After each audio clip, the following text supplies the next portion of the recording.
Capítulo 4, la legalidad y la legitimidad en la doctrina de facto de la Corte. Bueno, empezamos a leer la doctrina de facto de Sergio Darío Di Gioia. Es un texto de bastantes páginas que vamos a leer, así que espero que lo disfruten. La legalidad y la legitimidad en la doctrina de facto de la Corte.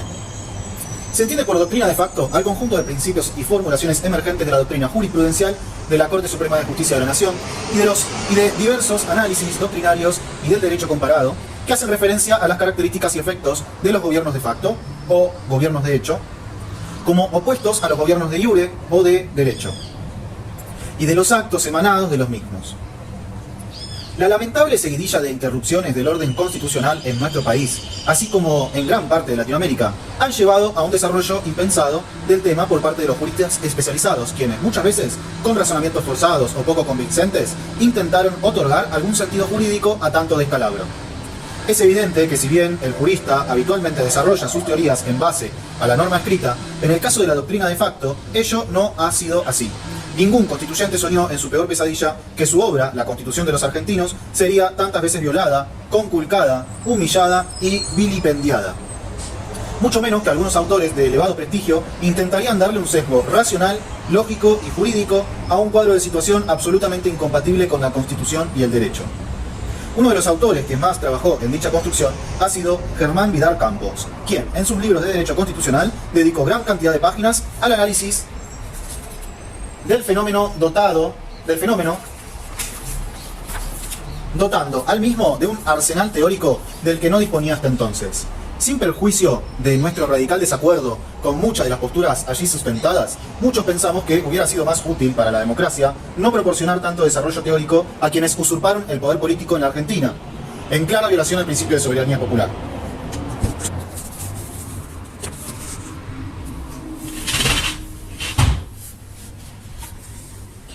El encuadre jurídico constitucional.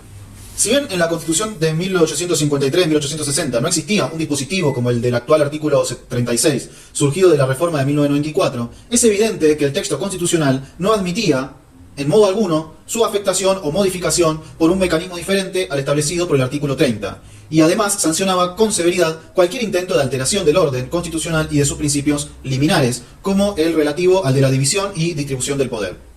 Así, y luego de adoptar expresamente para el gobierno de la nación argentina la forma representativa, republicana y federal, la Carta Magna establecía los dispositivos defensistas de la vigencia del orden constitucional en los artículos 6,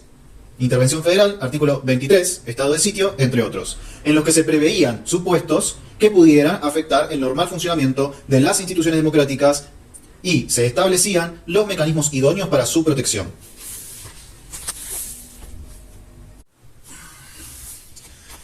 Si bien en la Constitución de 1853-1860 no existía un dispositivo, esto es, el título es el encuadre jurídico constitucional, ¿sí? Si bien en la Constitución de 1853-1860 no existía un dispositivo como el actual artículo 36 surgido de la reforma de 1994, es evidente que el texto constitucional no admitía en modo alguno su afectación o modificación por un mecanismo diferente al establecido por el artículo 30 y además sancionaba con severidad cualquier intento de alteración del orden constitucional y de sus principios liminares, como el relativo al de la división y distribución del poder. Así, y luego de adoptar expresamente para el gobierno de la nación argentina la forma representativa, republicana y federal, la Carta Magna establecía los dispositivos defensistas de la vigencia del orden constitucional en los artículos 6, intervención federal, y artículo 23, estado de sitio, entre otros, en los que se preveían supuestos que pudieran afectar el normal funcionamiento de las instituciones democráticas y se establecían los mecanismos idóneos para su protección. Por otra parte, el artículo 22 de nuestra ley fundamental no solo ratificaba el principio de representación propio de toda democracia indirecta, sino que fulminaba y tipificaba como delito de sedición al acto porque que toda fuerza armada o reunión de personas se atribuya los derechos del pueblo y peticione a nombre de éste. A mayor abundamiento, el artículo 29 prohibía la concesión de facultades extraordinarias y de la suma del poder público al Poder Ejecutivo Nacional o Provincial, como así también el otorgamiento de sumisiones o supremacía por las que la vida, el honor o las fortunas de los argentinos quede a merced de gobiernos o persona alguna, decretando la nulidad insanable de dichos actos y sujetando a los que formulen, consientan o firmen a la responsabilidad y pena de los infames traidores a la patria. Casi resulta innecesario agregar que, en su parte orgánica, nuestra Constitución establecía claramente los modos legítimos y legales de acceso al poder, tanto al Ejecutivo cuanto al legislativo, sufragio universal y judicial, con participación de los otros dos poderes electivos y hoy con más en el Consejo de la Magistratura. Y los mecanismos válidos para su destitución o desafuero, juicio político, mayorías especiales del Congreso. Siendo que en ningún caso esos modos y mecanismos incluían ni habilitaban la interrupción forzada del orden constitucional, descalificado y fulminado, como dijéramos, por la normativa constitucional aludida. Por lo tanto, es más que evidente que en el texto constitucional vigente, al tiempo de la primera interrupción del orden constitucional del siglo XX, 1930, nuestra Constitución repudiaba los golpes de Estado y contaba con los dispositivos necesarios para repeler con toda firmeza cualquier atisbo de alteración de su aplicación y del funcionamiento de las instituciones y autoridades por ella creadas. Esta circunstancia agrava aún más la responsabilidad de quienes, en su condición de ministros del más alto tribunal de justicia del país, en lugar de dar acabado cumplimiento a su ineludible y esencial función de velar por el respeto irrestricto de las cláusulas constitucionales, subalterizaron el pacto constitutivo de la nación argentina a intereses que nada tenían que ver con el resguardo del sistema político y del conjunto de derechos y garantías consensuados por los argentinos.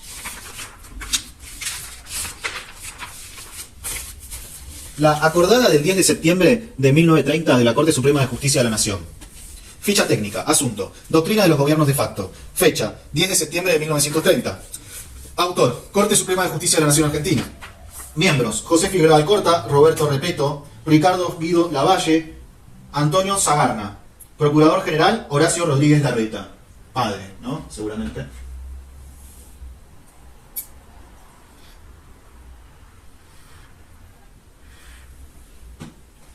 No, qué padre, abuelo, boludo.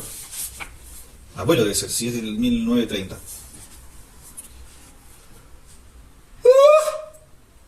Análisis del texto y de sus connotaciones político-jurídicas. Con fecha de 10 de diciembre de 1930, a 4 días del golpe de Estado que derrocó al presidente constitucional Hipólito Yrigoyen,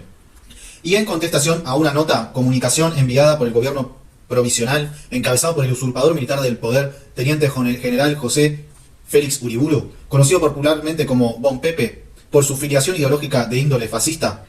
la Corte Suprema de Justicia de la Nación emitió una llamativa resolución a la que dio la forma de acordada, cuyo contenido expresó: acordada sobre el reconocimiento del gobierno provisional de la Nación.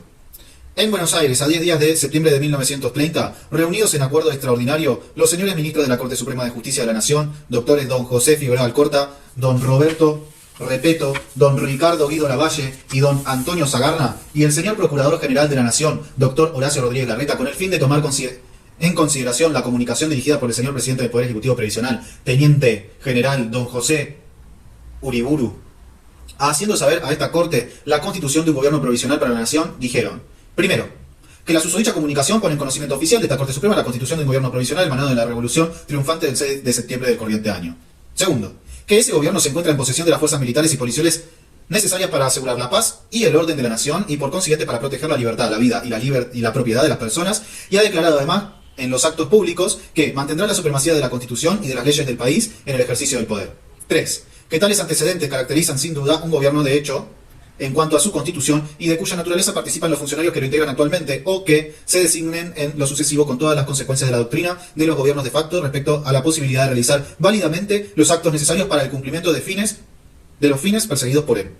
Cuarto, que esta Corte ha declarado respecto de los funcionarios de hecho que la doctrina constitucional e internacional se uniforma en el sentido de dar validez a sus actos cualesquiera que pueda ser el vicio o deficiencia de sus nombramientos o de su elección, fundándose en razones de policía y de necesidad, y con el fin de mantener protegido al público y a los individuos. Y a los individuos cuyos intereses puedan ser afectados, ya que no les sería posible a estos últimos realizar investigaciones ni discutir la legalidad de las designaciones de funcionarios que se hallan en aparente posesión de sus poderes y funciones. Quinto, que el gobierno provisional que acaba de constituirse en el país es, pues, un gobierno de facto cuyo título no puede ser judicialmente discutido con éxito por las personas en cuanto ejercita la función administrativa y política derivada de su posesión de la fuerza como resorte de orden y seguridad social. Sexto, que ello, no obstante, si normalizada la situación en el desenvolvimiento de la acción del gobierno de facto, los funcionarios que lo integran desconocieran las garantías individuales o las de la propiedad u otras de las aseguradas por la Constitución, la Administración de la Justicia encargada de hacer cumplir esta las restablecería en las mismas condiciones y con el mismo alcance que lo habría hecho con el Poder Ejecutivo de Derecho. Ahí está, terminó el sexto. Y esta última conclusión, impuesta por la propia organización del Poder Judicial, se haya confirmada en el caso por las declaraciones del gobierno provisional que al asumir el cargo se ha apresurado a prestar el juramento de cumplir y hacer cumplir la Constitución y las leyes fundamentales de la Nación, decisión que comporta la consecuencia de hallarse dispuesto a prestar el auxilio de la fuerza de que dispone para obtener el cumplimiento de las sentencias judiciales. En mérito de estas consideraciones, el tribunal resolvió acusar recibo al gobierno provisional en el día de la comunicación de referencia mediante el envío de la nota correspondiente, firmando por ante mí que doy fe. Figueroa Alcorta, Roberto Repeto, Guido Lavalle, Antonio Sabagna, Horacio Rodríguez Larreta. Raúl Jiménez Videla, secretario. Como podrá observarse en el análisis subsecuente, el máximo tribunal judicial de nuestro país, cuya función principal consiste en velar por la vigencia irrestricta del texto constitucional, sentó las bases en las que pretendieron legalizarse y legitimarse con posterioridad de los distintos gobiernos de facto que irrumpieron en la vida institucional de nuestro país, como consecuencia de la destitución forzada de los gobiernos de iure y la posterior usurpación del poder del Estado. La minimización formal de la magnitud del episodio. Pues, otro título, empieza otro título. La minimización formal de la magnitud del episodio. Tomamos un matecito y seguimos.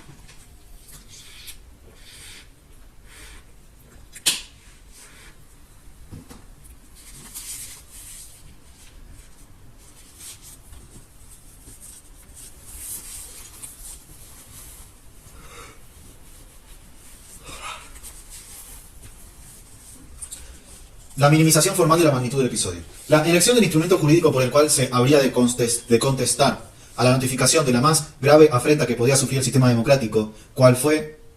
la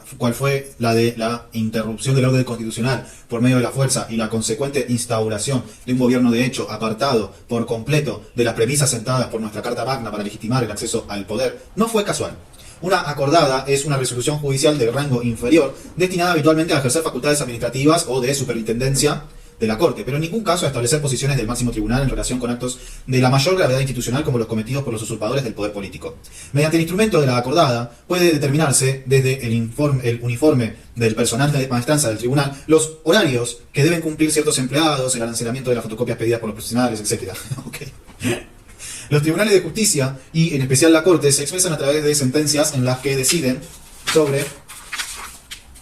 los actos que fueron puestos a su consideración, debiendo establecer su compatibilidad o incompatibilidad con el texto constitucional y ordenar, en este último caso, la inmediata reparación del orden normativo conculcado y la restitución de los derechos afectados. Es evidente que, al pretender expedirse sobre el golpe de Estado mediante una acordada, la Corte pretendió la minimización formal de un acto de máxima gravedad institucional, que debió haberla llevado en cumplimiento de las funciones que le son propias a una inmediata descalificación y legitimación del gobierno de facto y al categórico rechazo de las legítimas e ilegales pretensiones de los usurpadores del poder, con la consecuente exhortación a que pusieran fin al acto sedicioso y se restituyera el orden institucional alterado por un insostenible acto de fuerza. No hace falta mucho esfuerzo para advertir que la violación del principio de soberanía popular perpetrada por los golpistas merecía por parte del máximo tribunal de nuestro país una resolución de mayor jerarquía que la que poseen las destinadas a determinar el valor de las estampillas para la obtención de fotocopias de los expedientes. Por lo tanto, resulta evidente que el objetivo perseguido por esa corte no fue otro que el de cohonestar o encubrir el grosero apartamiento de las responsabilidades jurídico-institucionales que, como máximo tutor de la vigencia del orden constitucional, le correspondían y a las que lejos estuvo de honrar con su indefendible comportamiento. El enunciado. En el enunciado inicial, los ministros de la Corte y el Procurador General de la Nación califican al usurpador José Félix Uriburu como señor presidente del Poder Ejecutivo Provisional y se refieren a la constitución de un gobierno provisional para la Nación. Resulta muy clara la ausencia total de referencia a las normas constitucionales que habilitarían tales calificaciones. Ello así porque, como resulta de toda evidencia, ninguna norma constitucional prevé tal denominación ni habilita el acceso al Poder Ejecutivo de otro modo que el previsto por los artículos 87 y de la Carta Magna.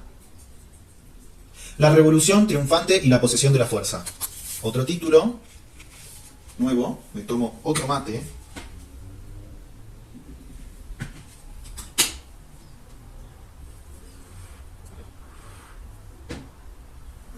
Y arrancamos con fuerza.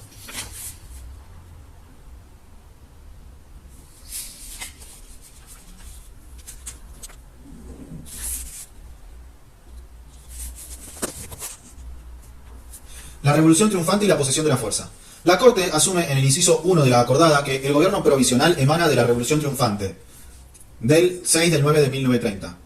Como se verá, este antecedente le permitirá después echar mano impropiamente a nuestro juicio a la doctrina de los funcionarios de facto, esbozada por Constantineau en su obra Public Officers and de facto Doctrine, citada en Fallos 148-303. A renglón seguido explicita una verdad de perogrullo, seguida de una insostenible contradicción, que ese gobierno se encuentra en posesión de las fuerzas militares y policiales, lo cual no hace más que definirlo como un gobierno de fuerza, y que él mismo ha declarado públicamente que mantendrá la supremacía de la Constitución y de las leyes que con su acto usurpador acababa de mancillar.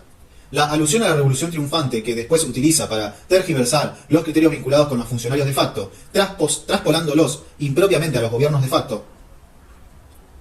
parte de un yerro conceptual tan grosero que cuesta aceptar que él mismo no haya sido deliberadamente trastocado. El error consiste en la confusión de los conceptos de revolución y golpe de Estado. Okay. El primer concepto implica un cambio del sistema de gobierno que supone una profunda transformación de las estructuras sociopolíticas, económicas y jurídicas expresivas de un cambio sustancial en los modos y relaciones de producción y en la organización del poder, que en ningún caso se articula con la intención de reponer el sistema al estado de cosas anterior. Bien. Eso es revolución. Que implica un cambio del sistema y de gobierno que supone una profunda transformación de las estructuras sociopolíticas, económicas y jurídicas expresivas de un cambio sustancial en los modos y relaciones de producción y en la organización del poder, que en ningún caso se articula con la intención de reponer el sistema al estado de cosas anterior. Así, la Revolución Francesa rompió con el modo de producción semifeudal, elevó a la burguesía a la condición de titular del poder político y con ello modificó asimismo las relaciones de producción, entronizando a la producción industrial y al comercio por encima de la tierra como medio de generación de riqueza, arrastrando a su paso a la monarquía absoluta que fue reemplazada por la democracia liberal que jamás propuso el retorno a aquella forma anterior de organización del poder. En cambio, un golpe de Estado no implica en modo alguno un cambio profundo de las estructuras económicas. Obsérvese que ninguno de ellos propuso o instrumentó modos de producción distintos al capitalismo. Y, por otro lado, en todos los casos, apuntó, al menos en lo discursivo, a una restauración del sistema democrático derrocado, proponiendo crear las condiciones para su retorno en condiciones tales que no fuera menester en el futuro volver a interrumpirlo, sistema al que recurrentemente se volvió, pero no por aquella premisa condicionante, sino por el propio deterioro del poder de los golpistas. Por ello, haber calificado de revolución triunfante al golpe de Estado de 1930 constituyó un grosero error de apreciación a nuestro criterio deliberado, que en modo alguno habilitaba la amañada interpretación posterior sobre las facultades de los funcionarios y gobiernos de facto. Con tal calificación, la Corte también se eximió de su ineludible deber de condenar el acto usurpador, porque al calificarlo de revolucionario pareció implicar algún poder constituyente, jurídica y políticamente inexistente, en cabeza de los presupuestos cabecillas, que no eran revolucionarios sino vulgares golpistas. Dicha calificación también los habilitó para invocar impropiamente la teoría de los actos políticos no judiciables, que jamás podrían haber utilizado al admitir que se trataba de un golpe de Estado, toda vez que esa figura se hallaba fulminada por los artículos 22 y 29 de la Constitución Nacional, que los califica de sediciosos y de infames traidores a la patria. Tornando imperativa la aplicación del artículo 226 del Código Penal, que castiga el delito de rebelión. Como vemos, la recurrencia a la figura revolucionaria no fue desinteresada, sino, muy por el contrario, claramente funcional a la decisión de la Corte de no ejercer su ineludible potestad de contralor constitucional de los actos de gobierno y de no cuestionar en consecuencia la grosera vulneración del orden constitucional. La alusión al control de la fuerza pública policial y militar, como todo fundamento de la pretendida validez de los actos consecuentes, se inscribe en la misma lógica perversa que destruye la cadena ficcional constitucional, reemplazando a la legitimidad, como única fuente válida de la legalidad en el sistema democrático, por la fuerza material que jamás puede constituirse per se en causa, fuente de legitimidad político-jurídica alguna y mucho menos de legitimidad constitucional. La alusión final a la preservación del orden constitucional y las libertades públicas por parte del gobierno usurpador no es más que la conclusión disparatada de una construcción antijurídica que deshonró a quienes, debiendo defender la Constitución, no hicieron más que avalar su fragante e inaceptable violación. Otro título, y me tomo otro mate.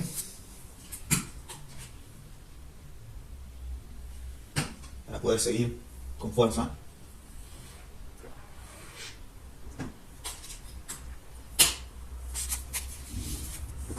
Funcionarios de facto y gobierno de facto. Una confusión interesada. Luego de caracterizar a dicho emprendimiento como un gobierno de hecho, extendiendo tal condición a los funcionarios que de él participan, le atribuye a ambos lo que define como una consecuencia ineludible de la doctrina de los gobiernos de facto. Esto es, la posibilidad de realizar válidamente los actos necesarios para el cumplimiento de sus fines y el consecuente impedimento de los individuos para discutir la legalidad de tales designaciones. Permítaseme señalar en este punto que toda la construcción en análisis que indudablemente apunta a la convalidación formal de los gobiernos de facto parte de una deliberada confusión entre el concepto de funcionario de facto y el de gobierno de facto. En efecto, dentro de los gobiernos de iure pueden encontrarse con carácter excepcional algunos funcionarios de facto, que no son otros que aquellos que, hallándose en aparente posesión de sus poderes y funciones, no han sido designados conforme al derecho. Aquel funcionario que accedió a un cargo mediante una designación transitoria o interina por establecer la normativa vigente, la necesidad de un concurso de antecedentes y oposición para determinar la titularidad del mismo. Pero obsérvese también que es materia bien distinta conceder con carácter de excepción cierta validez formal al acto emanado de tal tipo de funcionario dentro de la estructura de un gobierno de iure, que admitir similar temperamento para un gobierno que en su totalidad se integra por funcionarios de facto, esto es, que no han accedido a sus cargos mediante los mecanismos previstos por la Constitución y la ley. En realidad, en su mejor línea interpretativa, no es otra cosa la que señala Constantineau, cuya concepción se ve en consecuencia deformada por la particular e interesada acepción que le da la Corte al extender los criterios aplicables para los funcionarios de facto, repito, como una circunstancia excepcional dentro de un gobierno de derecho, al gobierno de hecho en su totalidad. Cuestión política no judiciable. Definido con los alcances preseñalados como un gobierno de facto y en tal carácter, la Corte afirma que el título de dicho gobierno no puede ser judicialmente discutido con éxito por las personas en cuanto ejercita la función administrativa y política derivada de su posesión de la fuerza como resorte de orden y de seguridad social. Ello implica que para los autores de la acordada, la razón de la fuerza impide la razón del derecho, o lo que es igual, que el ejercicio del poder impuesto forzosamente a la sociedad por los usurpadores inhibe la potestad de los ciudadanos de recurrir a la justicia para impugnar judicialmente el título de estos últimos. Debe resaltarse en este punto el grado de indefensión en que la decisión de la Corte coloca a la comunidad, contrariando las doctrinas filosófico-políticas, aún las teológicas, que consagraban el derecho de resistencia a la opresión, hoy reconocido expresamente tanto por la Declaración Universal de Derechos Humanos, dictada por la Asamblea General de las Naciones Unidas el 10 de diciembre de 1948, en su preámbulo, y por el artículo 36 de la Constitución Nacional, según el texto reformado en 1994. A renglón seguido, la Corte vuelve sobre la ficción ya apuntada como una insoslayable contradicción. A despecho de su renuncia al ejercicio último del Contralor Constitucional de los actos de gobierno, afirma que velará por el cumplimiento de las garantías aseguradas por la Constitución, lo que intenta reforzar con las buenas intenciones declaradas en tal sentido por el gobierno provisional, el mismo que había iniciado el camino de las sucesivas violaciones del principio liminar de nuestra Constitución, el de la soberanía popular. Los conceptos de legalidad y legitimidad. El análisis de la acordada. Es otro título. Y me voy a tomar otro mate. Cada título, un mate.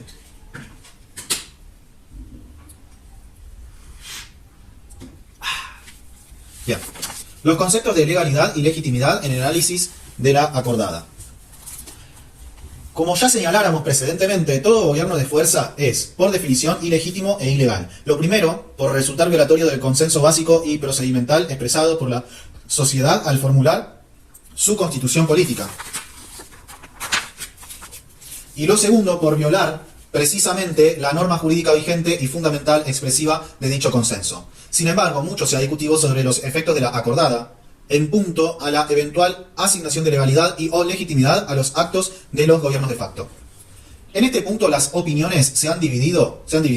Desde los que críticamente ven en la decisión un intento legitimador de los golpes de Estado, se ha señalado que la convalidación de dichos gobiernos de facto y consecuentemente de los actos emanados de los mismos por parte de la Corte no solo ha apuntado a legalizar tales gobiernos y a sus actos consecuentes, sino que también, a partir de la presunción legitimadora que deriva de la legalidad, se ha intentado su legitimación a los ojos de la sociedad. ¿Qué otra cosa podría derivarse, sostienen, de la ausencia de condena o repudio que emana de una decisión del tribunal encargado de ejercer el control de constitucionalidad?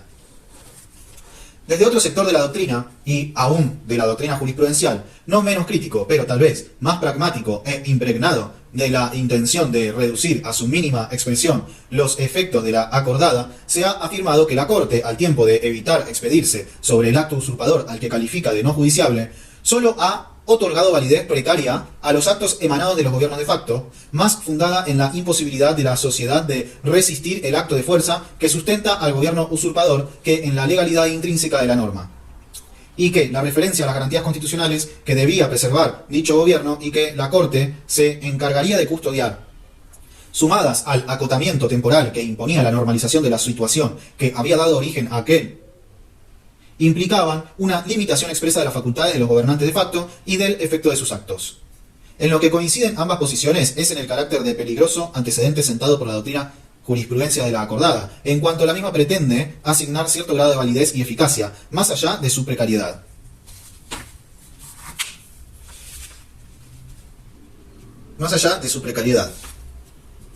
A los actos emanados de la fuerza y no de la legitimidad jurídica constitucional. Nuestra opinión. Lo dicho por la Corte es de suma gravedad institucional y expresa un verdadero quiebre de la cadena ficcional emergente del principio de soberanía popular y del poder constituyente que de la misma dimana,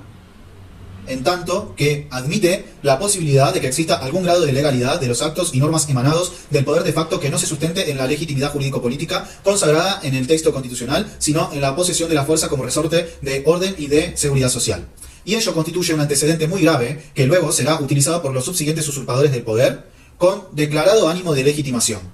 Lo dicho no se atenúa con la inverosímil invocación de la Corte al compromiso asumido por el gobierno usurpador de hacer respetar la Constitución que acababa de violar, ni con la amenaza poco creíble y por cierto, de que el tribunal actuaría con dicho gobierno al igual que lo haría con uno de derecho, obligándolo a cumplir la ley y a respetar las garantías constitucionales.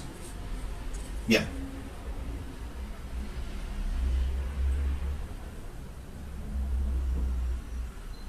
Seguimos. Otro título. Un antecedente jurisprudencial. El caso Pagani. No sé quién poronga es Pagani, pero sí sé que es otro título y que me merezco otro mate.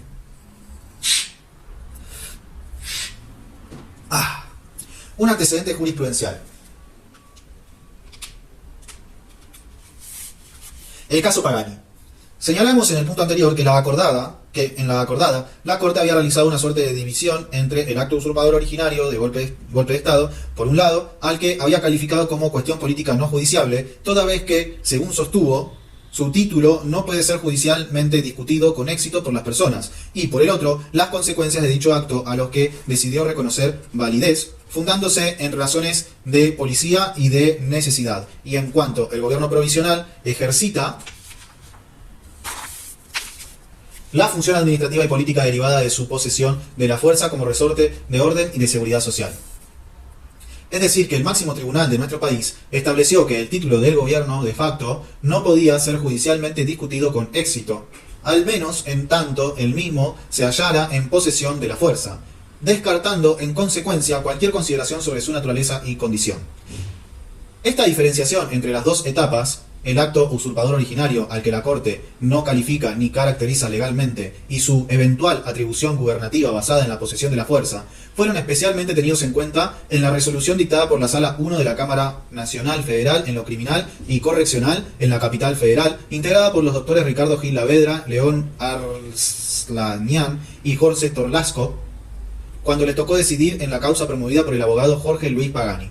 Poco después de la recuperación democrática de 1983, el abogado Pagani denunció la comisión del delito de rebelión, previsto por el artículo 226 del Código Penal, solicitando se condenara por dicho ilícito a los miembros de la primera Junta Militar, que usurpó el gobierno el 24 de marzo de 1976, como así también a los civiles que integraron dicho gobierno de facto, incluido el entonces ministro de Economía José Alfredo Martínez de Oz. El juez de primera instancia entendió que la doctrina de facto de la Corte, en especial lo sostenido por esta en sus acordadas al respecto, las del 10 de diciembre de 1930 y el 7 de junio de 1943, convalidaban los actos efectuados por dichos gobiernos, por lo que los mismos no podrían ser sometidos al juzgamiento que se requería. En un pormenorizado análisis de la situación de la cuestión, la Sala 1 de la Cámara Federal, cuyos miembros integraron el plenario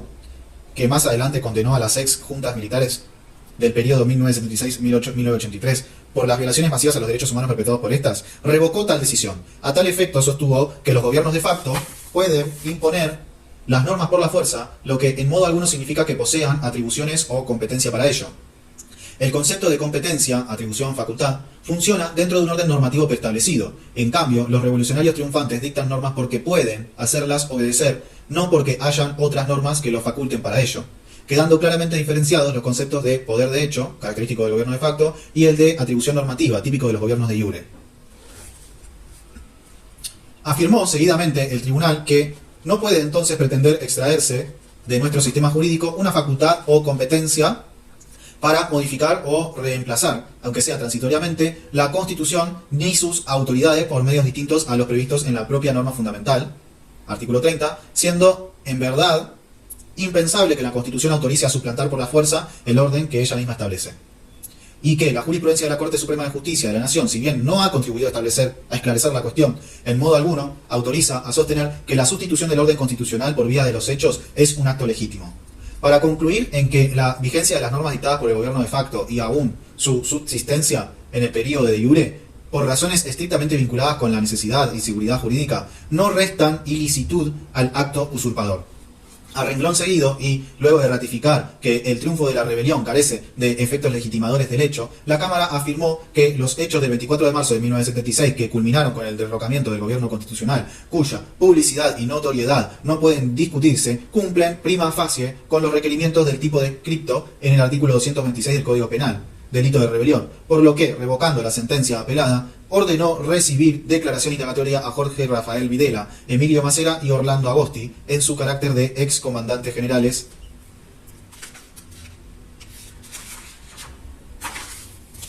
de las tres Fuerzas Armadas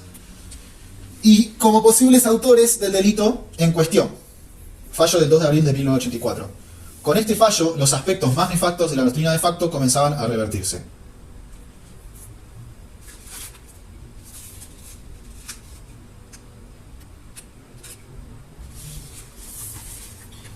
Bien, otro título, conclusiones del caso Pagni en relación con los efectos legalizadores y legitimadores de la acordada, análisis formal, legitimación y legalidad originaria,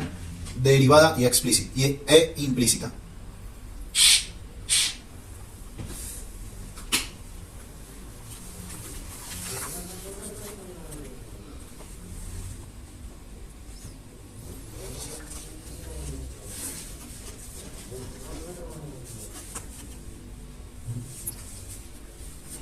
Bien,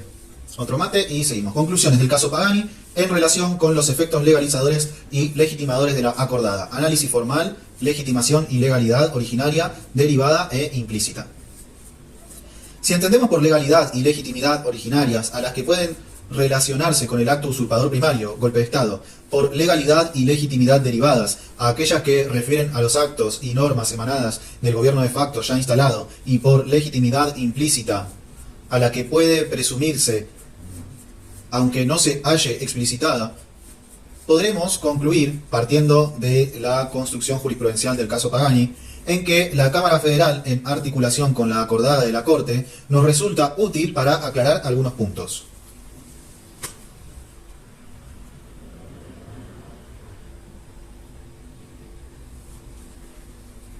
1. La doctrina de facto de la Corte, acordada incluida, en modo alguno brinda legitimidad originaria al acto usurpador, que, en tanto eventualmente constitutivo del delito de rebelión, carece asimismo de legalidad originaria. 2. La acordada, si bien otorga una suerte de legalidad precaria a los actos emanados de los gobiernos de facto por el simple hecho de tener la fuerza necesaria para imponerlos, nada dice acerca de la legitimidad de dichos actos, toda vez que los mismos no se fundan en el consenso, sino en el poder de coacción del usurpador. Esto significa que si bien la Corte admite una legalidad derivada del uso de la fuerza y no de la legitimidad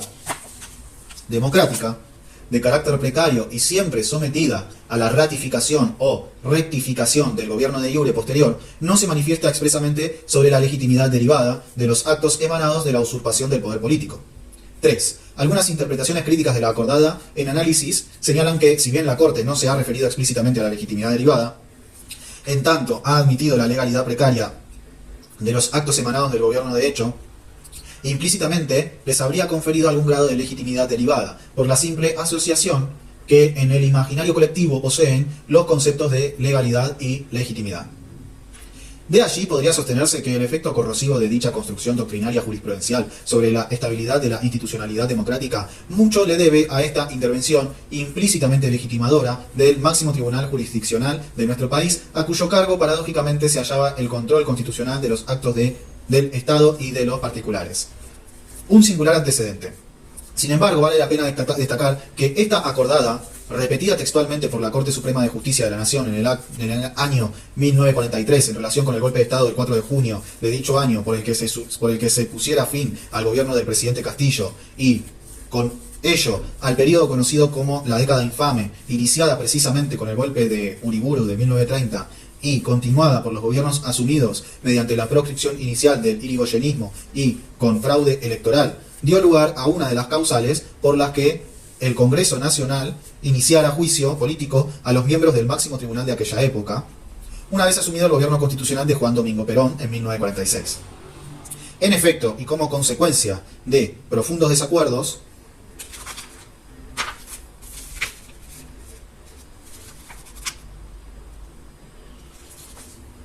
y reiterados cortocircuitos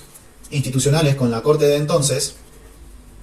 que, entre otras cosas, por su sesgo conservador se oponía a las leyes tutelares del trabajo promovidas por el gobierno peronista de 1946, siguiendo directivas del Poder Ejecutivo Nacional, las cámaras parlamentarias con mayoría oficialista iniciaron el mecanismo del juicio político contra los miembros de dicha Corte, e incluyeron entre las causales de mal desempeño precisamente el haber dictado la acordada de junio de 1943, por la que, implícitamente, se avalara el golpe de Estado del 4 de junio de ese año.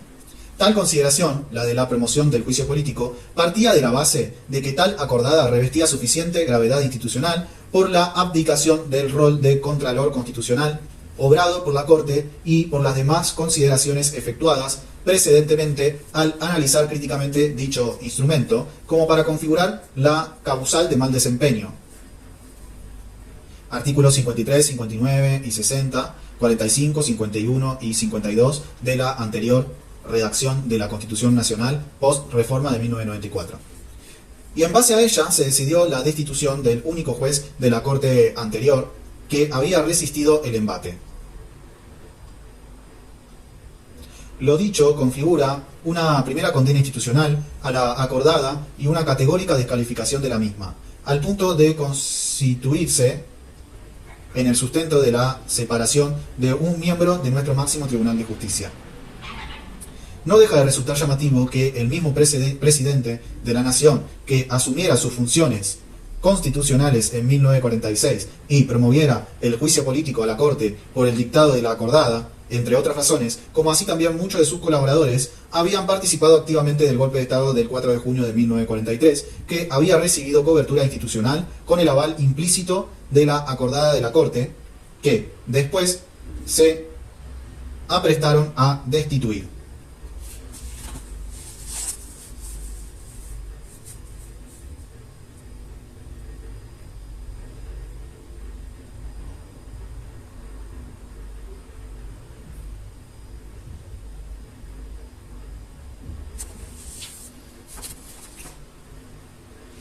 Bien, otro título y otro mate.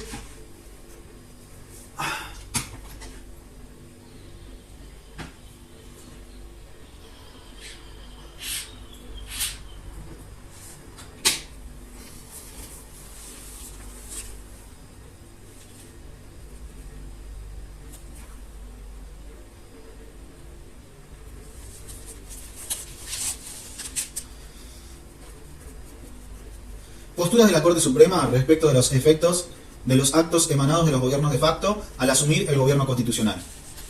Una cuestión no menor quedó planteada al tener que determinarse el efecto de las normas o actos emanados del gobierno usurpador una vez que entraba en escena el gobierno constitucional que lo sucedía por decisión de la ciudadanía. La aceptación efectuada por la Corte en las acordadas respecto de la validez de los actos necesarios para el cumplimiento de los fines perseguidos por el gobierno de facto, derivada de la posesión de las fuerzas militares y policiales que garantizaban su imposición, en modo alguno privaban a dichos actos de su carácter eminentemente ilegítimo e ilegal.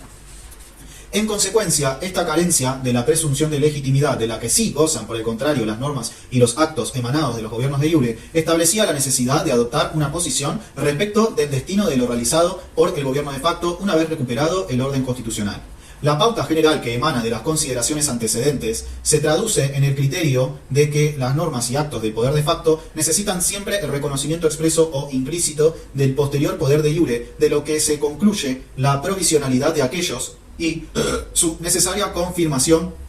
o rechazo por el gobierno de derecho, único titular del poder político legitimado por la decisión expresada en las urnas por la comunidad. La conocida como primera postura de la Corte sobre el tema ha quedado bien reflejada, entre otros, en el fallo del 2 de abril de 1945, in re Municipalidad de la Ciudad de Buenos Aires contra Carlos Meyer, donde el tribunal afirmó que, vuelto el país a la normalidad, las disposiciones de tal carácter dejan de regir para el futuro, salvo su ratificación por el Congreso.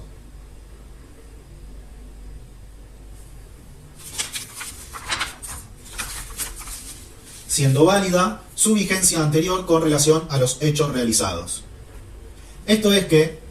sobrevenido del gobierno constitucional, todas las normas y actos emanados del gobierno de facto, en especial aquellos dictados en ejercicio de facultades legisferantes autoconferidas, quedaban como principio derogados con la excepción de aquellos que fueran expresamente ratificados por el gobierno de iure, en especial por el Congreso de la Nación, en cuanto al ejercicio de facultades que le son propias. Obsérvese que se habla aquí de derogación y no de anulación, con lo que queda dicho que las normas quedan sin efecto para el futuro, manteniéndose su alcance para los derechos y relaciones nacidos al amparo de su vigencia. La segunda postura, que coincide con la decisión de la Corte de conferir mayor amplitud a la potestad legiferante del gobierno de facto, invierte el principio de la primera postura al afirmar que las normas emanadas de estos últimos siguen vigentes hasta tanto se produzca su derogación por el gobierno constitucional. De tal suerte, y reencauzado el orden institucional, las normas dictadas por el gobierno usurpador mantienen su vigencia, pero siempre se hallan sometidas al examen de los poderes de Estado de Derecho, quien puede derogarlas, dejándolas sin efecto hacia el futuro. Este criterio, que comienza a perfilarse en 1947 y que luego se sostiene adicionándosele el requisito de la efectividad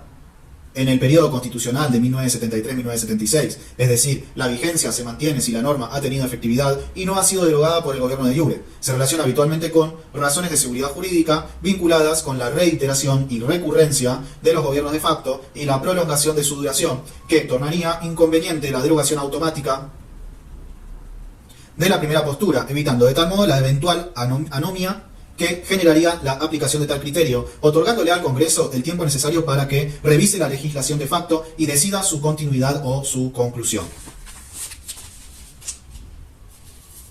La tercera postura de la Corte surge de las decisiones asumidas con posterioridad a la reinstauración democrática de 1983. Allí, en distintas causas, nuestro más alto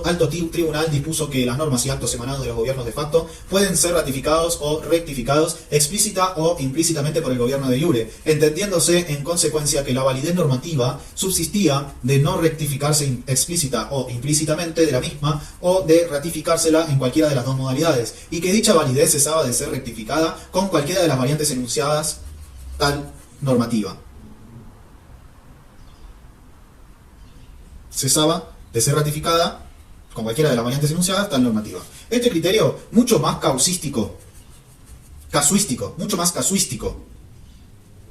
casual, digamos, y por ende menos general, habilitaba al Congreso y a los poderes del Estado de derecho a manejarse con más amplitud y al mismo tiempo confería al Poder Judicial la potestad de analizar en cada caso cuál había sido la actitud del gobierno constitucional a su respecto, a saber, si había existido una norma expresa derogatoria o si se había dictado otra que reemplazaba a la anterior, aún sin derogársela expresamente. El caso Aramayo. Uno de los casos más conocidos de los que llegaron a la Corte y dieron lugar a la construcción jurisprudencial de la tercera postura fue el del ex juez Aramayo. El doctor Domingo Raúl Aramayo fue en 1976 uno de los tantos jueces designados oportunamente conforme con los mecanismos previstos por la Constitución Nacional de entonces, a propuesta del Poder Ejecutivo Nacional y con acuerdo del Senado de la Nación, que fue removido ilegalmente por el gobierno usurpador. El doctor Aramayo había sido designado juez federal de primera instancia de Río Cuarto, provincia de Córdoba, con fecha 19 de febrero de 1976, durante el gobierno constitucional de la expresidente Isabel Martínez de Perón. Fue destituido con fecha de 24 de junio de 1976 por el gobierno militar que había usurpado el poder político el 24 de marzo de 1976.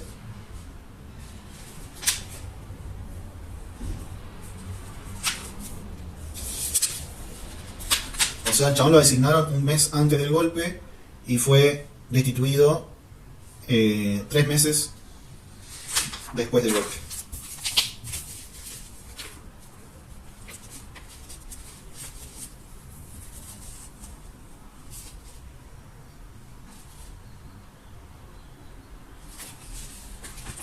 Sobrevenida la democracia en 1983, el ex juez reclamó a la justicia su reincorporación a la función judicial que ejercía al momento de ser depuesto, toda vez que tal separación no había seguido los carriles indicados por la Carta Magna.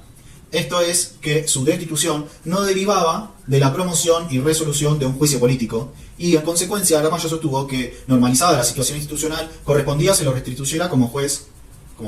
También requirió que se le pagaran los salarios caídos, esto es, aquellos que había dejado de percibir durante el tiempo de su ilegítima destitución. Llegado el caso a la Corte, la misma, con fecha el 14 de febrero de 1984, estableció el criterio de que la restitución del orden constitucional del país requiere que los poderes del Estado nacional o los de las provincias en su caso ratifiquen o desechen explícita o implícitamente los actos del gobierno de facto, inclusive los de la remoción de magistrados integrantes del Poder Judicial. Agregó seguidamente que, aun cuando la vacante dejada por la cesantía del solicitante Aramayo no ha sido provista aún por los poderes con competencia para ello, la propia designación de esta Corte por el Poder Ejecutivo, con acuerdo del Honorable Senado, implica ratificación de las remociones de los jueces que desempeñaban sus cargos el 24 de marzo de 1976. En consecuencia, la Corte entendía, entre otras consideraciones, que el gobierno de Lluré, en ejercicio de su facultad de ratificar o rectificar explícita o implícitamente los actos de los gobiernos de facto en el marco de una nueva etapa institucional del país, al designar conforme los mecanismos de la nación, había decidido ratificar implícitamente la discontinuidad de los miembros del Poder Judicial dispuesta por el gobierno militar, entre los cuales se encontraba el caso del ex juez Aramayo, cuya petición, en consecuencia, fue desestimada por el tribunal. Agregó la Corte que actuar de otro modo hubiera implicado restar validez a todos los pronunciamientos dictados con posterioridad a las remociones producidas por el gobierno de facto por parte de los jueces que quedaron a cargo de los diferentes juzgados, lo que resultaba a todas luces contrario a elementales consideraciones de seguridad jurídica. Concluyó nuestro más alto tribunal afirmando que la aceptación del reclamo formulado afectaría la regularidad de la transición al normal funcionamiento de las instituciones republicanas tras la más profunda crisis institucional sufrida por el país, regularidad por la cual esta Corte debe velar.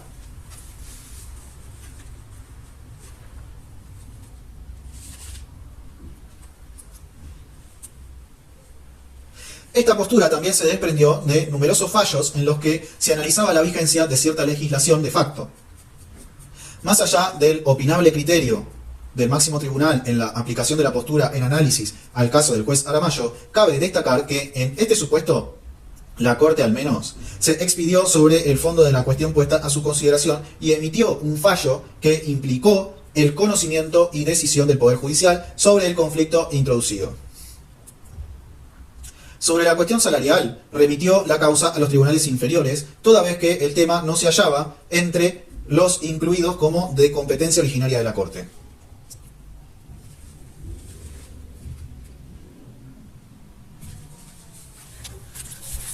Bien, otro título, me tomo otro mate. Un retroceso de la Corte, el retorno a la doctrina de las cuestiones políticas no judiciables. Este es otro título, ¿sí? Un retroceso de la Corte, el retorno a la doctrina de las cuestiones políticas no judiciables.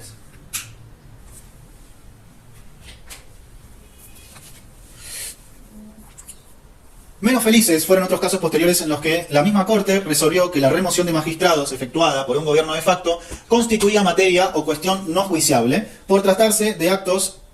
eminentemente políticos de dichos gobiernos y porque, de otro modo, se desestimaría la invalidez de las sentencias dictadas por los jueces de facto, con la consecuente e inaceptable afectación de la seguridad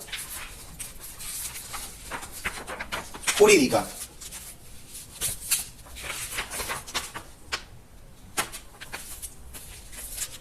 Ello implicaba un retorno al poco feliz criterio de las cuestiones políticas no judiciables, que ya fuera analizado críticamente al referirnos a la acordada del 10 de septiembre de 1930.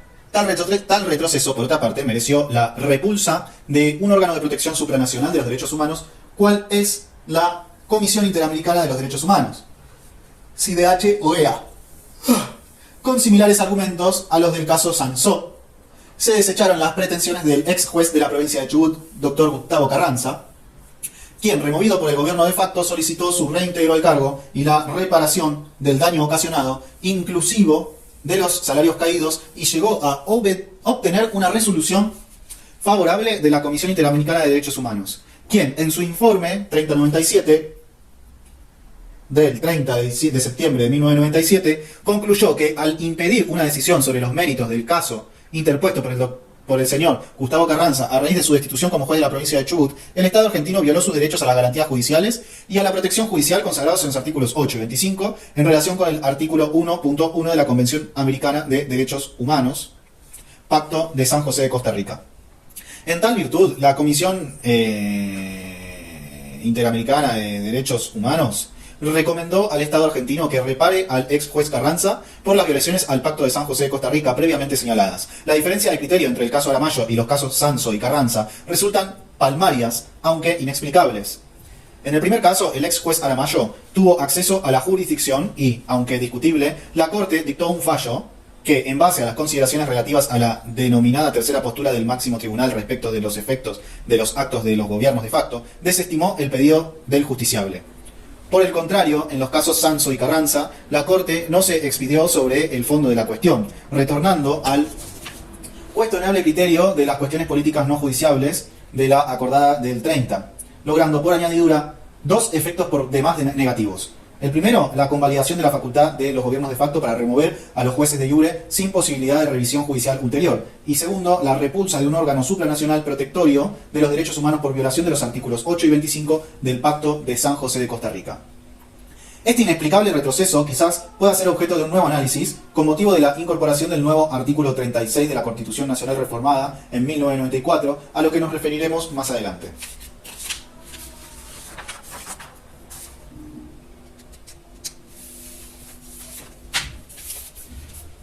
Capítulo 7. El camino hacia el abandono de la doctrina de facto. Luego del oscuro periodo de la dictadura más feroz padecida por nuestra sociedad, 1976-1983, en la que la instalación del terrorismo de Estado como repudiable método de acción política sistemática desde las instituciones gubernativas consolidó la desaparición forzada de personas, seguida de tortura y muerte como forma de sometimiento y subordinación, el retorno a la democracia en 1983 resignificó el valor de las libertades, derechos y garantías consagrados por nuestra ley fundamental e impuso a las nuevas autoridades surgidas del voto popular el imperativo ético, moral y legal de saldar las deudas del pasado reciente en términos de verdad y justicia, abriendo una etapa fundacional en la historia argentina. En efecto, se imponía una reparación histórica, como así también la necesidad de instaurar para el futuro un conjunto de certezas que abortara cualquier posibilidad de repetición de la tragedia padecida. Así, desde el terreno jurídico-político, el Congreso Nacional tomó iniciativa como un conjunto de leyes que, referidas al pasado reciente, apuntaban a liquidar los resabios de la nefasta doctrina de facto y que, a través de un largo y sinuoso proceso, encontrarían una acabada expresión en la consagración del artículo 36 de la Reforma Constitucional de 1994. Seguidamente, nos referiremos someramente a algunas de ellas. Otro título, otro mate. La anulación de la ley de autoamnistía mediante la ley 23.040. La anulación de la ley de autoamnistía mediante la ley 23.040. La dictadura militar saliente en 1983 intentó encubrir los horribles crímenes de lesa humanidad perpetrados por su gestión a través de un texto, mal denominado ley, según los términos previamente definidos para tal concepto por la Corte Interamericana de Derechos Humanos, que llevó el número de facto 22.924. Fue lo que se denominó Ley de Facto de Autoamnistía. En ella, los responsables del terrorismo de Estado en la Argentina, con la excusa de amnistiar los delitos cometidos por los grupos civiles armados y sus represalias por parte del poder militar, en realidad solo les interesaban estas últimas. Volvía a usurpar facultades exclusivas del Congreso de la Nación y procedía a dictar una pretendida ley que borraba, amnistía deriva de amnesis, esto es olvido, mira, los graves delitos cometidos por las Fuerzas Armadas con el alegado propósito de combatir la subversión. Con un grado de hipocresía llevado hasta el paroxismo, la dictadura había presentado esta norma a través de los medios de comunicación en poder del Estado, calificando a la represión ilegal como un acto de amor,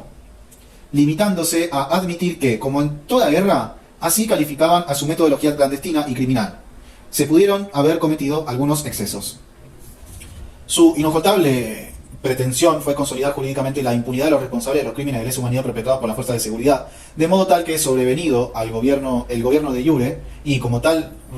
respetuoso de los principios legales, las autoridades constitucionales se encontraran con una situación consolidada e inmodificable. Pensaban los autores de la aprobiosa ley que cualquier intento del gobierno de iure de penalizar sus graves delitos chocaría contra el principio de legalidad en materia penal, que establece la irretroactividad de la ley penal, el artículo 18 de la Constitución Nacional.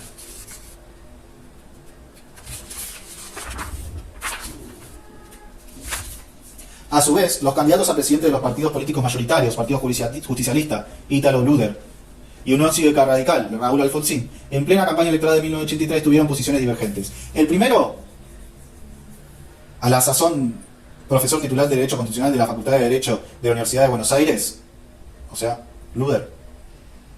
con un criterio conciliador con el poder militar saliente, pero claramente alejado de los reclamos de la sociedad argentina, planteaba que la ley de autoamnistía no podía ser dejada sin efecto por el gobierno constitucional entrante sin conculcar gravemente garantías consagradas constitucionalmente.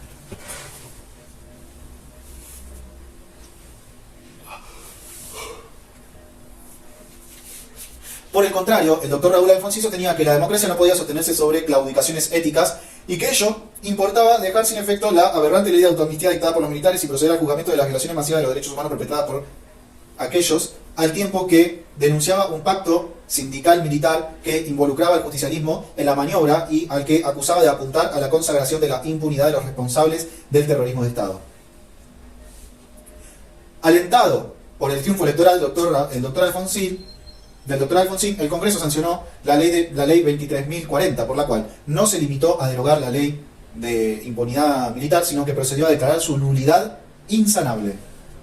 Con ello, no solo se la dejaba sin efecto, solo para el futuro, como sucede con la derogación ex nunc, sino que se la fulminaba de invalidez como si la misma nunca hubiera existido, ex tunc. No nos referiremos en detalle a los argumentos empleados por los legisladores. Baste con decir que, siendo la concesión de amnistías generales una facultad privativa del Congreso, artículo 75, inciso 20, infine, y resultando inaceptable a la luz del derecho internacional y del derecho interno, la inmoral pretensión de autoamnistiarse por parte del gobierno militar con el agravante de que lo hacían en relación con crímenes de lesa humanidad, cometidos además por ellos mismos, no cabía otra conclusión que la establecida por el Parlamento argentino, que inauguraba así una etapa definitiva en la erradicación de la remanida doctrina de facto. Otro elemento novedoso discutido en doctrina fue la facultad que se arrogara el Parlamento en materia de declaración de nulidades. Hasta la sanción de la ley 23.040 el Congreso se había limitado a derogar leyes, siempre con efecto hacia el futuro, pero en general no había procedido a nulificar normas, esto es, con efecto retroactivo, como si nunca hubiesen existido. Prerrogativa esta que habitualmente se reconoció al Poder Judicial en su tarea de contralor del principio de supremacía constitucional. Más allá de eso, la ley unificatoria en análisis permitió a posteriori el juzgamiento histórico de las juntas militares que condujeron al terrorismo de Estado en nuestro país, como así también de los cuadros intermedios que participaron en la represión ilegal, todo lo cual concluyó en las condenas de muchos de los autores de dichos crímenes, entre ellos sus máximos responsables. Es dable destacar que esta ley fue convalidada oportunamente por la Corte Suprema de Justicia de la Nación, INRE Videla Jorge, sobre recurso extraordinario, que rechazó a su respecto los planteos de inconstitucionalidad depuestos por la defensa de los militares acusados por la violación masiva de los derechos humanos, y que con ello quedó también saldada la cuestión relativa a la nulificación de la ley de facto de autoamnistía, en términos que implícitamente avalaron o confirmaron la nulidad sancionada por el Congreso de la Nación. Ley 23.049. Un salto cualitativo, bueno, otro título corresponde un mate.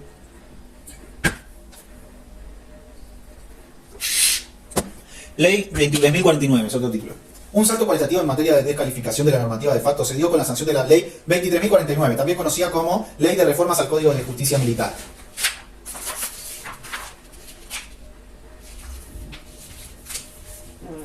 Ello fue, por cierto, consecuencia directa de la nulificación de la ley de autoamnistía mediante la Ley 23.040, previamente reseñada. En dicha ley se suprimió el concepto de obediencia debida como eximiente de la responsabilidad del inferior respecto de la orden impartida por el superior cuando los hechos cometidos revistían la condición de atroces y aberrantes. Asimismo, y para garantizar tanto el derecho de defensa de los acusados, artículo 18 de la Constitución Nacional, cuanto el principio de igualdad ante la ley, artículo 16 de la Constitución Nacional, si bien se sostuvo la primera instancia en sede militar extendida como tribunal administrativo, se atribuyó al Consejo Supremo de las Fuerzas Armadas la competencia de juzgar inicialmente a sus pares por los delitos cometidos en el periodo 1976-1983, como establecía el Código de Justicia Militar vigente antes de la reforma. Se eliminó la instancia única militar consagrada por dicha normativa y se la sustituyó por un procedimiento similar al aplicado para el resto de los mortales. Esto es, una instancia de revisión ante una segunda instancia judicial, Cámara Federal de Apelaciones, que resultara competente por razón del territorio, más los remedios federales ante la Corte Suprema de Justicia de la Nación. Decisiva influencia tuvo sobre la decisión del legislador el dispositivo del artículo 16 de la Constitución Nacional, que consagra la igualdad jurídica, como así también la prohibición de los fueros personales.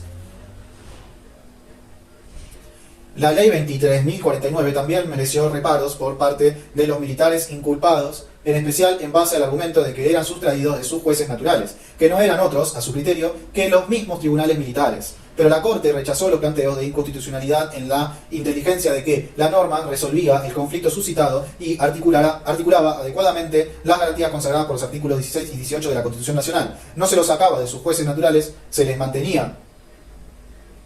la primera instancia militar, pero a la vez se le garantizaba su derecho de defensa y al debido proceso, en igualdad de condiciones que los demás justiciables.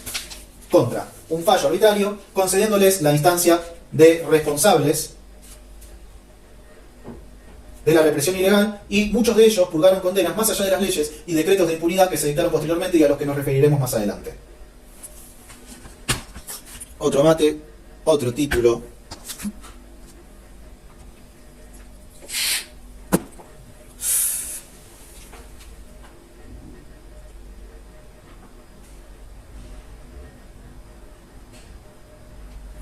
Ley 23.062 o de reparación histórica. Mediante esta norma, el Congreso dio un nuevo paso en el desconocimiento e invalidación de los actos emanados de los gobiernos de facto. De tal suerte, dejó sin efecto las causas y sentencias dictadas durante la dictadura militar contra exfuncionarios del gobierno de iure, derrocado que no hubiesen sido reparados de sus cargos mediante el procedimiento establecido por la Constitución Nacional. Esto es, desafuero para los legisladores y juicio político para los miembros de los restantes poderes. Así, se dejaron sin efecto, entre otras, las causas promovidas contra la expresidente constitucional, doctora Estela Martínez de Perón, toda vez que la misma no había sido removida mediante el proceso constitucional pertinente, considerándose en consecuencia inválido todo el procedimiento ulterior. Este dispositivo, también cuestionado por algún sector de la doctrina constitucionalista, en tanto se entendía que el Congreso podía estar atribuyéndose potestades privativas del Poder Judicial de la Nación y conculcando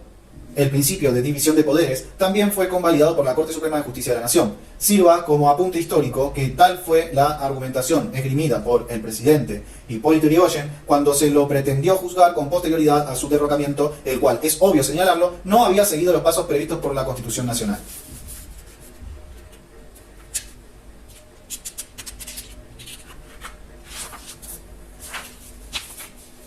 Ley 23.077 o Ley de Defensa de la Democracia. Es otro título, me tomo otro mate.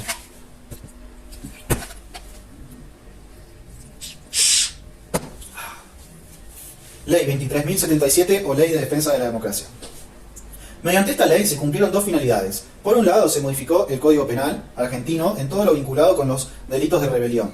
alzamiento contra autoridades, en estrecha vinculación con alzamiento contra autoridades y sedición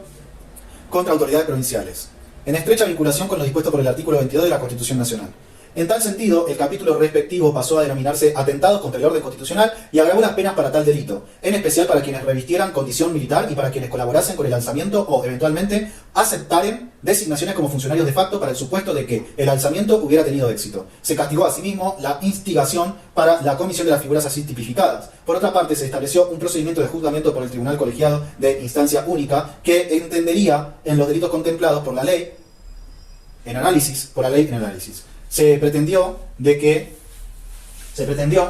este modo alcanzar el efecto disuasorio de la norma penal y, para el caso, establecer un mecanismo rápido de juzgamiento para quienes intentaran rebelarse contra el orden constitucional.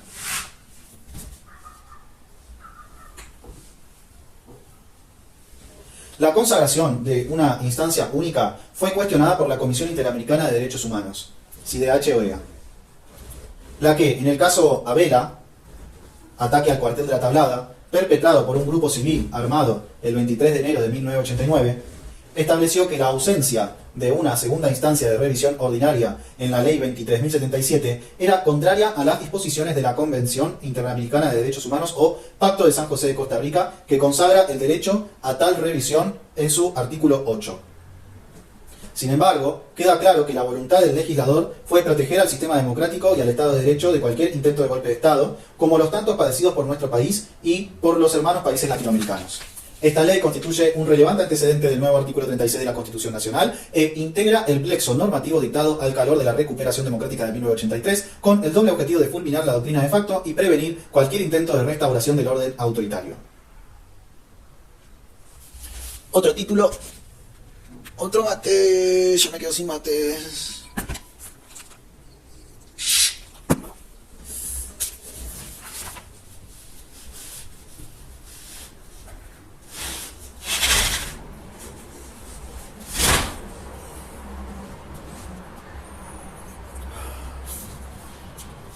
El nuevo artículo 36 de la Constitución Nacional. El nuevo artículo 36 de la Constitución Nacional.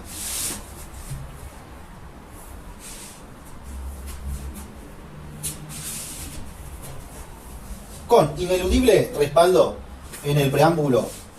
de la Declaración Universal de los Derechos Humanos, sancionada por la Organización de las Naciones Unidas, ONU, en su asamblea del 10 de diciembre de 1948, y en el texto de la precitada Ley 23.077 de Defensa de la Democracia, el constituyente reformador de 1994 sentó, a través del nuevo artículo 36, las bases que, al tiempo de descalificar categóricamente los efectos de cualquier intento de alteración del orden constitucional, brindan los argumentos para que podría denominarse la eventual cuarta postura, aludiendo a las tres anteriores de la Corte Suprema de Justicia de la Nación en materia de efectos de los actos emanados de los gobiernos de facto. Otro título, antecedentes, el preámbulo de la Declaración Universal de los Derechos Humanos, ONU, y el derecho de resistencia a la opresión. Y este es el último título y el último mate que me tomo. Antecedentes, el preámbulo de la Declaración Universal de los Derechos Humanos, ONU, el preámbulo de la ONU, y el derecho de resistencia a la opresión. El párrafo tercero del preámbulo citado reza: considerando esencial que los derechos humanos sean protegidos por el régimen de derecho, a fin de que el hombre no se vea compelido al supremo recurso de la rebelión contra la tiranía y la opresión. Esta afirmación resulta fundante de lo que jurídicamente, dice, considerando esencial que los derechos humanos sean protegidos por el régimen de derecho, a fin de que el hombre no se vea compelido al supremo recurso de la rebelión contra la tiranía y la opresión. Esta afirmación resulta fundante de lo que jurídicamente,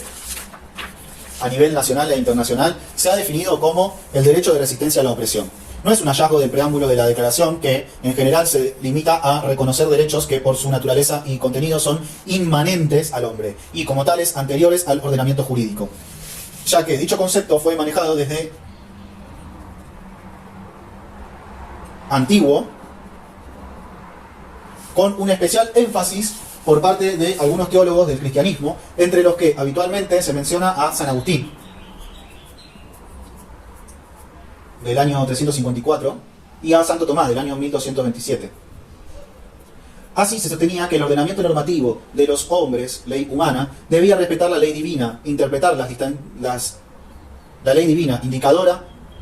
de los derechos naturales, que se encargarían de interpretar las distintas corrientes religiosas, ya que, de no ser así, tal ordenamiento no generaría uno de los efectos más relevantes del derecho, cual es el deber de obediencia. Por tanto, decían, la ley humana no sigue a la ley divina, puede y debe ser resistida por la comunidad, quien no se haya compelida por receptivas que se apartan del mandato divino. He aquí un relevante antecedente del derecho de resistencia a la opresión.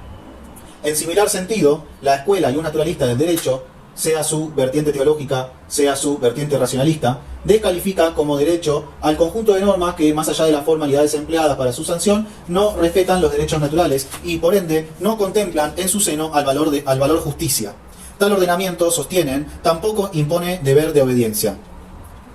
El derecho de resistencia a la opresión fue y sigue siendo utilizado por distintas organizaciones de resistencia o movimientos de liberación. Los primeros en general en sociedades sometidas a dictaduras como las padecidas por Latinoamérica, y los segundos en países en proceso de descolonización contra su antigua metrópoli, que encuentran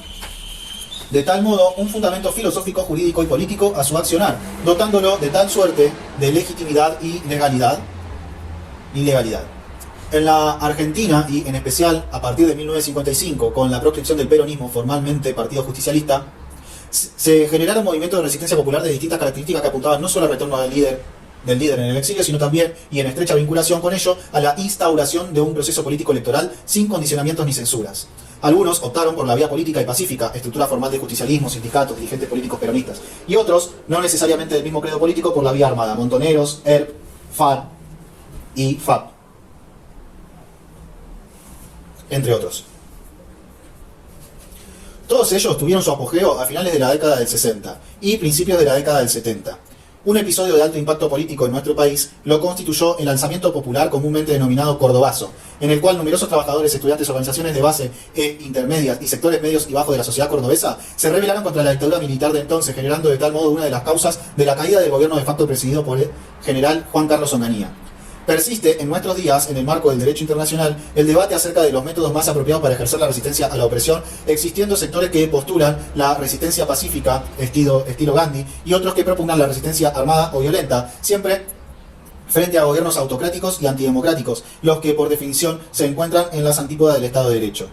Numerosos trabajos de expertos de Naciones Unidas han hecho referencia a esta cuestión.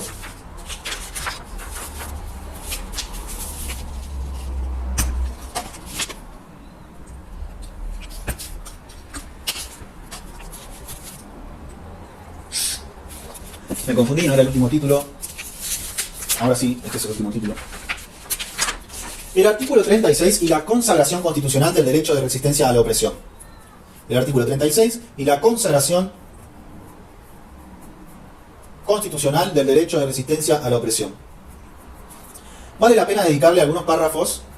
al presente artículo introducido por la reforma constitucional de 1994. Por su trascendencia, no solo en relación con la inestabilidad institucional del pasado, sino por su proyección para el futuro, en materia de resguardo del orden constitucional.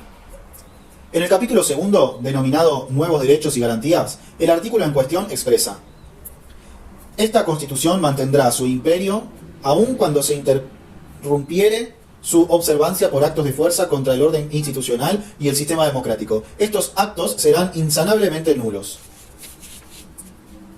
El aspecto más relevante del párrafo en análisis es el que fulmina de nulidad insanable a los actos de fuerza contra el orden constitucional y el sistema democrático. Y ello es así porque no deja ningún resquicio en cuanto a la descalificación de que serán objeto dichos actos una vez recuperada la normalidad institucional. No hay aquí posibilidad alguna de aplicar ninguna de las posturas sentadas por la Corte Suprema con anterioridad. No hay actos que podrán o no quedar vigentes o derogados según la posición que se adopte. Todos los actos emanados del uso de la fuerza quedan fulminados de nulidad insanable. Esto implica que más allá de la duración de la interrupción del orden constitucional, ninguno de los actos del gobierno usurpador podrán adquirir validez ni legalidad en ningún grado y de ningún tipo. Como ya señaláramos en materia jurídica, la nulidad tiene efectos retroactivos, ex tunc, invalidando a los actos viciados como si nunca hubiesen existido. Y ello difiere notablemente del concepto de derogación empleado por la Corte anteriormente, que solo deja sin efecto la norma con vistas al futuro, ex nunc. Por ello, la crítica realizada por algunos doctrinarios a la pretensión del constituyente de mantener el imperio de la Constitución, aun cuando se interrumpiere su observancia por actos de fuerza, tildándola de ingenua o meramente ficcional, pierde todo sustento al advertirse que la nulidad insanable de los actos de fuerza torna materialmente aplicable aquella prevención, toda vez que invalida in totum la totalidad de lo actuado por los usurpadores. Entendemos, sin embargo, que no era necesaria una norma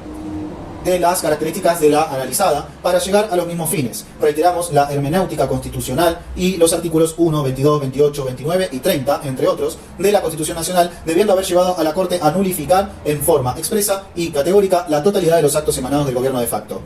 No haberlo hecho no obedeció a ninguna falla ni laguna constitucional, sino a razones que exceden holgadamente lo jurídico, adentrándose contra leyes en el terreno de lo político. De lo que no hay dudas es de que a la fecha no cabe otra interpretación que la que se desprende del claro texto del artículo 36 citado. A ello nos referimos con la cuarta postura, aludiendo a una mera hipótesis de un supuesto que descartamos no volverá a repetirse. Los dos párrafos subsiguientes hacen referencia a las sanciones del ya citado artículo 29, infames traidores a la patria, agregando la inhabilitación a perpetuidad para ocupar cargos públicos y la exclusión de los responsables de los beneficios del indulto y la conmutación de penas. Se hacen extensivas las sanciones a quienes, además de los autores, usurparen funciones previstas para las autoridades constitucionales, nacionales o provinciales, imponiéndoseles el deber de responder civil y penalmente y declarándose la imprescriptibilidad de las acciones legales respectivas. Obsérvese en este punto que de aplicarse el tenor de este artículo a la última dictadura militar argentina, no solo se hubiera ampliado la cantidad de delitos imputados, sino también el quantum de los acusados, que también se hubiera integrado con los cómplices civiles que ocuparon cargos relevantes en el gobierno usurpador, y que además carecerían de validez los indultos decretados a favor de los máximos responsables de terrorismo de Estado y el paso del tiempo. Prescripción. En ningún caso afectaría la prosecución de las acciones iniciadas por tan graves delitos. El cuarto párrafo del artículo 36 señala que todos los ciudadanos tienen el derecho de resistencia contra quienes ejecutaren los actos de fuerza enunciados en este artículo. Aquí se consagra, con rango constitucional, el referido derecho de resistencia a la opresión al que nos referimos anteriormente. Ello indica que no existe deber de obediencia respecto de los usurpadores y que queda habilitada la potestad de resistir. La Constitución no dirime el conflicto ya planteado entre resistencia pacífica y resistencia violenta de todos aquellos que resulten víctimas de los actos de fuerza. Ello, a riesgo de parecer ingenuo, tampoco lo es. Por un lado, se está dotando de un fundamento filosófico jurídico y de rango constitucional al derecho de resistencia a la opresión. Y con ello, no solo se está garantizando la legalidad y legitimidad de dicha resistencia, sino que se les está brindando un reconocimiento póstumo y sobradamente merecido a todos aquellos que se opusieron de distintas formas a los autócratas de turno, pagando muchas veces con su vida el ejercicio de un derecho respaldado por la comunidad internacional y por nuestra Carta Magna. Mira vos. Interesantísimo. Bueno, acá terminamos con el tema de el camino hacia el abandono de la doctrina de facto.